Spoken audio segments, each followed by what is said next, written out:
focus on how you can start to make your playing cohesive by sticking in a scale. Now, when I first started playing, I hated the word scale, and anytime someone tried to explain scales to me, I didn't listen, or I went somewhere else, or I did whatever I could to get out of there because they confused me. I didn't understand how they worked, and it just seemed like a whole bunch of stuff that was pointless.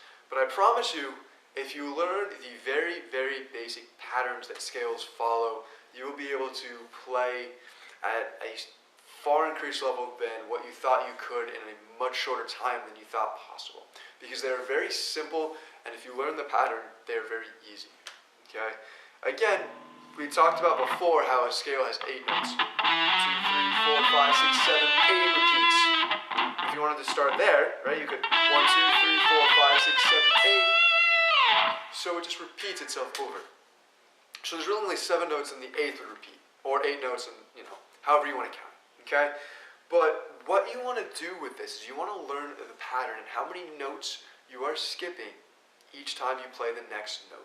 So if I was going to play the scale just on the 6th string in the E minor of the E minor scale, it would look like this. Open, 2, 3, 5, 7, 8, 10, 12. But if you're now to look at the pattern, it would look like this. First note, skip 2 frets, skip 1 fret, skip 2, skip 2, skip 1, skip 2, skip 2. Now, if you were to learn that pattern, you could play the minor scale in any key that you possibly wanted to on the guitar. For instance, if someone came to you and said, okay, I would like you to play the A minor scale. Okay, find the A, which would be here, same pattern. For instance, skip 2, skip 1, skip 2, skip 2, skip 1, skip 2, skip 2. It's the same thing. If someone said play in C sharp is a pointless key. I hate it. It doesn't fit in and it feels awkward. But if someone told me to play in C sharp, I would go fine. 1, that's your first note. Skip 2, skip 1, skip 2, skip 2, skip 1, skip 2, skip 2. The same thing.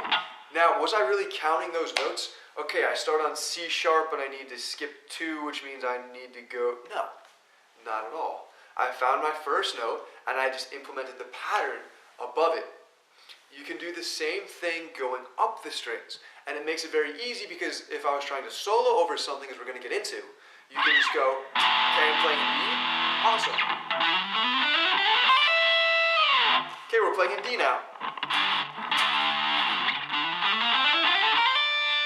Right? Doesn't matter the scale, doesn't matter the key, because you know the pattern of the minor scale, you can play over anything.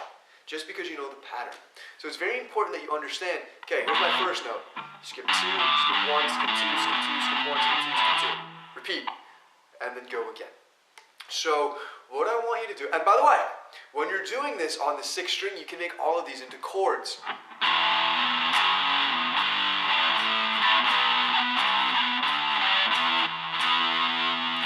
So now what I want you to do, and when you keep everything in the same scale, everything will sound a bit more coherent. Now, it doesn't mean you can't mix scales later on, but you do. Scales are for a reason, because they are notes that sound good together. So now what I want you to do is I want you to start going through, and I want you to play, free play around. You don't even have to create licks. Just free play around everything that goes in the E minor scale, and don't hit the notes that are not.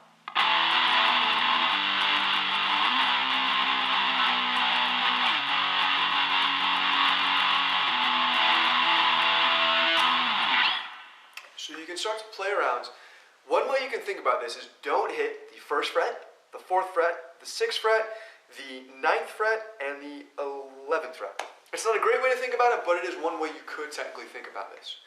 So if you learn that pattern, you learn how far things are apart, you'll be at an incredible advantage.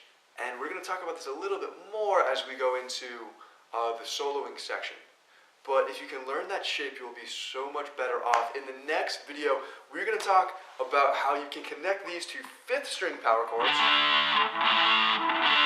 and how you can connect the two, and how you can have, in a very simple way, every single fret from the 12th fret down on the 5th and 6th strings mapped out, and you can play chords on them. And so now you have half of the guitar neck done, as far as knowing what notes you can play and how you can play around with it and how you can match things up so they sound good. I'll see you guys soon.